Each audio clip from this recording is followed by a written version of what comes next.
Tamil cinema நேயர்களுக்கு என்னுடைய அன்பு வணக்கம். டியர் ஃப்ரெண்ட்ஸ், தமிழ் சினிமாவில் மிக முக்கிய இயக்குனராக இருக்கக்கூடிய மாரி செல்வராஜ் இயக்கத்தில் அவருடைய படைப்பில் வெளிவந்திருக்கிற படம் தான் வாழை. தன்னுடைய வாழ்க்கையில் நடந்த உண்மை சம்பவத்தை அடிப்படையாக வச்சு இந்த படத்தை எடுத்திருக்காரு. இந்த படத்தில் கலையரசன், திவ்யா துரைசாமி, நிக்கிலா விமல் போன்ற நடிகர்கள்லாம் நடிச்சிருக்காங்க. மிகப்பெரிய எதிர்பார்ப்பில் வெளிவந்திருக்கிற இந்த படம் எப்படி இருக்கு அப்படின்னு பார்க்கலாம் வாங்க. இந்த படத்தினுடைய கதை 1999 நடக்கிற சம்பவத்தை வச்சு இந்த படத்தை எடுத்திருக்காரு இயக்குனர் மாரி செல்வராஜ். இந்த படத்தினுடைய கதை நாயகன், அவருடைய அம்மா, அக்கா இவங்கெல்லாம் சேர்ந்து ஒரு கிராமத்துல வாழ்ந்து வராங்க. புளியங்குடி அப்படிங்கிற கிராமத்துல கதையின் நாயகன் நல்லா படிக்கின்ற மாணவனா இருக்கிறான். பள்ளி வகுப்பிலேயே முதல் மாணவனா இருக்கிறான். பள்ளி விடுமுறை நாட்கள்ல தாயின் வற்புறுத்துதலின் காரணமாக வாயத்தார் சுமக்கின்ற வேலைக்கு போறான் கதையின் நாயகன். காரணம் என்ன அப்படின்னா, குடும்பத்தினுடைய வறுமை காரணமாக போற இடத்துல கூலி ரொம்பவே குறைவாக கிடைக்குது.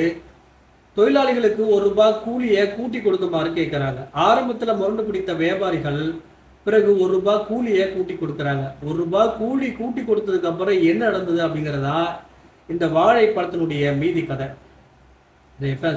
இந்த படத்தை பத்தி அலசணும் அப்படின்னா, இந்த படத்துல பள்ளிக்கூடத்துல வர சீன் எல்லாம் பார்த்தீங்கன்னா ரொம்பவே ரசிக்கும்படியா இருக்கு அப்படின்னு தான் சொல்லி ஆகணும். கதை நாயகனா வர சிவானந்தன், அப்புறம் துணை நடிகர் சேகர், 2 பேரும் பண்ற அந்த சேட்டைகள் எல்லாம் பார்த்தீங்கன்னா பயங்கரமா ரசிக்கும்படியா இருக்குது. அதே போல ரஜினி கமலை வச்சு வர அந்த காமெடி காட்சிகள் எல்லாம் பார்த்தீங்கன்னா ரொம்பவே சூப்பர் அப்படின்னு சொல்லி ஆகணும். இந்த படத்துல வர ஆசிரியராக வரக்கூடிய நிக்கிலா விமல், அவங்கள பார்க்கும்போது பள்ளி பருவ நாட்களே நமக்கு ஞாபகம் வருது. அந்த அளவுக்கு அருமையாக நடிச்சிருக்காங்க. இந்த படத்தினுடைய இசையமைப்பாளர் நம்ம சந்தோஷ் நாராயணன் இந்த படத்துக்கு ஏற்றவாறு இசையமைச்சிருக்காரு. படத்தில் வர பாடல் காட்சிகள் எல்லாமே அற்புதம் அப்படின்னு சொல்லி ஆகணும். அதே போல ஒளிப்பதிவு காட்சிகளும் அற்புதம். இந்த படத்தினுடைய ப்ளஸ் அப்படின்னு பார்த்தீங்கன்னா, இயக்குனர் தான் கதை மற்றும் இயக்கத்தில் ரொம்பவே அசத்திருக்காரு அப்படின்னு தான் சொல்லி ஆகணும். இந்த படத்தினுடைய அடுத்த ப்ளஸ் அப்படின்னு நீங்கள் பார்த்தீங்கன்னா, இந்த படத்தில் நடிச்சிருக்கிற நடிகர்கள், எல்லா நடிகர்களுமே அவங்க கொடுக்கப்பட்ட வேலையை சிறப்பாக பண்ணியிருக்காங்க. அடுத்ததாக பார்த்தீங்கன்னா, இந்த படத்தினுடைய பின்னணி இசை இந்த படத்தில் வெறும் கிராமத்து காட்சிகளாகவே வருது. ஆனால் அந்த படத்துக்கு ஏற்றவாறு சந்தோஷ் நாராயணன் இசையமைச்சிருக்காரு. இந்த படத்தில் அடுத்ததாக பார்த்தீங்கன்னா கிளைமேக்ஸ் காட்சி தான்.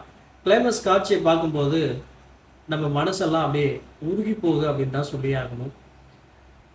இயக்குனர் மாரி செல்வராஜ் தன்னுடைய வாழ்க்கையில் நடந்த சம்பவத்தை, தான் அனுபவித்த வழியை திரையின் மூலம் அழகாக கடித்திருக்காரு. அவருடைய வழியை கிளைமேக்ஸ் காட்சியெல்லாம் நீங்கள் பார்த்தீங்க அப்படின்னா அப்படியே உருகிடுவீங்க, அழுதுடுவீங்க. அந்த அளவுக்கு கிளைமேக்ஸ் காட்சிகளை அழகாக கொடுத்துருக்காரு.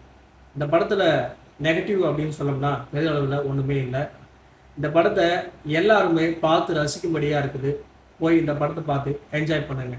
ஓகே கைஸ், அடுத்த படத்தினுடைய ரிவ்யூவில் நான் உங்களை சந்திக்கிறேன். பாய் பாய்.